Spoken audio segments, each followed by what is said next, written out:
All right, I am here with Eric Howard. Eric Howard, and he works with the Apopka Fire Department. Yes, I do. What do you do in the department? What do you do? I am an EMT at Station 5 for the fire department. How long you been with the department? I just completed 15 years, and I still love every day of it. What do you love about being a firefighter? This is my first time actually vlogging with a firefighter. I think this is a very important moment, so I want to get as much in this as I can. The best thing I've got to say is the camaraderie. You know, the time to sit down and you just talk about your problems, or you talk about your joys throughout the day, and you just got other guys to talk about. You have, you know, to spin it off them or just do anything. The other thing is the unknowingness of what you're going to do for the day. You can show up and you could deliver a baby, you could, you know, put out a house fire, or you could just put a Band-Aid on someone, just as simple as that. Just to help in the community, that's got to be the best thing for me. Have you ever delivered a baby? I have delivered a baby. Oh, wow. Lieutenant Gerald Maynard and I have both delivered a baby. What in the world? So like somebody called and they're like, oh my God. We showed up. There was a language barrier from the dispatch. They told us that on the initial call. And so we go to the house, and the father came running out to the door because it was originally for abdominal pains. Okay. And so we get to the door, and we're just kind of nonchalantly, you know, just kind of walking up the door. And as we walk in the front door, the mother is there, and literally the head is coming out. Oh, wow. And so we both freak out. We're like, this is an abdominal pain. So we run back to the truck and grab everything, you know, the appropriate stuff that we needed for a child delivery. Wow. And it was crazy. So, okay, when you do these crazy, insane, like, these are literally like life-changing moments where people's lives are on the line. You have to do very important things for people. Do you stay connected with these people, like, or is it just like you save somebody's life, or you do something great and then you just never see them again? It's funny in that part because it's, you know, we see people on their worst days, and so, you know, it's another day for us, but it's, you know, it's a traumatic experience for them. Yep. So I've actually, shopping in Publix or something, you know, I've seen people that I have worked on before, or, you know, have had a cardiac arrest or something, and, you know, I'll speak to them like, hey, you know, how you doing or something, and it kind of bums me out that they don't remember. They don't recognize it, but then at the same time I realize, oh yeah, they weren't really in the, you know, capacitated state to right. They didn't know what was going on. They weren't giving out panicking. they weren't giving out thank you cards at the same time. Yep. So I guess like in that moment where you approach somebody and you remind them of who you are, I'm sure that moment is great, because then the energy change, they appreciate always it. Appreciative and everything. But it is a weird experience, you know, to see someone in public that you've ran a call on or something, and just, you know, it's fun. So how is it like? Because what I do is I help bring community together. So what I find is there's like this divide between the people who protect the community, like the firefighters, the police officers, people who are working in government, whatever it is, and then you just have us regular civilians on the other side. So I would love to be able to just bridge that gap, because I like to show the human side, because people that work for the department, y'all have normal lives just like us. Oh yeah. And I'll share a little experience myself. Okay.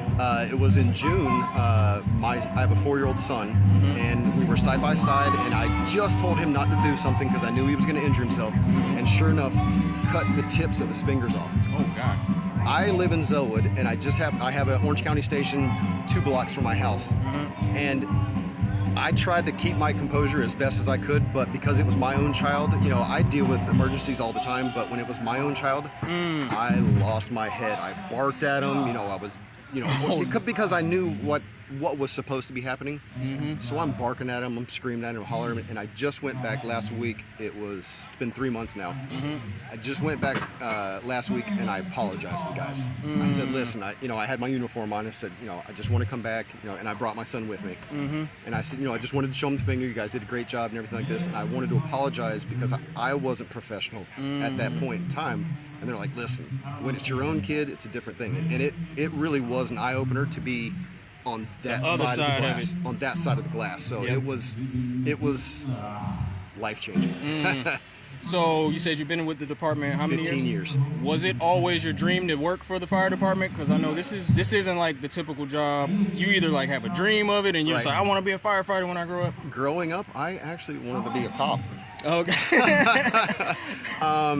But I had a friend who lived with me, was living in Winter Park at the time, and he was going to school, and he said, man, this is the perfect job for you. This is right up your alley and everything. So he would tell me throughout every day that he'd come home what they did, and I was like, man, that sounds exciting. And so I started looking into it more, and I actually got into the next semester after he finished. And first day of class, I knew that this is what I wanted to do. That's dope. Well, I could ask you a bunch of questions because, again, this is my first time actually talking to somebody who's part of the department or any type of, law enforcement, people who protect the community. So I really want to show this to people that we can connect and talk to you guys, and it's good energy. It doesn't have to be a divide. It's not like, that side, this side. You can approach these people like they're normal people, because I think it's intimidating when you see somebody in like uniform. It is. And you feel like you can't really connect with them the same way that you connect with the person who's just out every day and just, a normal civilian. So I just want to thank you for answering questions and having a conversation with me. And this is going to be great content to show people. So again, thank you for your service. Cause I remember my first day, and I still love it 15 years later. Can't wait to do 10 more. Awesome. Well, thank you. And what's your name again? Eric Howard. Eric Howard with the Apopka Fire Department. Thank you for your service. We love you, man. Keep up the great work. Thank you, man. I always wanted to catch a wave in front of a fire truck with a whole fire department in front of it. So this was a dream come true for me. Like I said in the conversation, this is a very important thing to bridge this gap between the civilians and the people who serve and protect the communities that we live in. And there needs to be openness, transparency, and again, love and human connection. It's universal. No matter what uniform you wear, no matter what career you have, no matter where you're from, this is what is going to heal the world. My name is Alexander Ayota, and you can join the WAVE movement by becoming an official patron on my Patreon. Every day, the goal is to spread love and to use social media as a platform to spark more human connection. This is the energy that will improve communities and eventually change the world.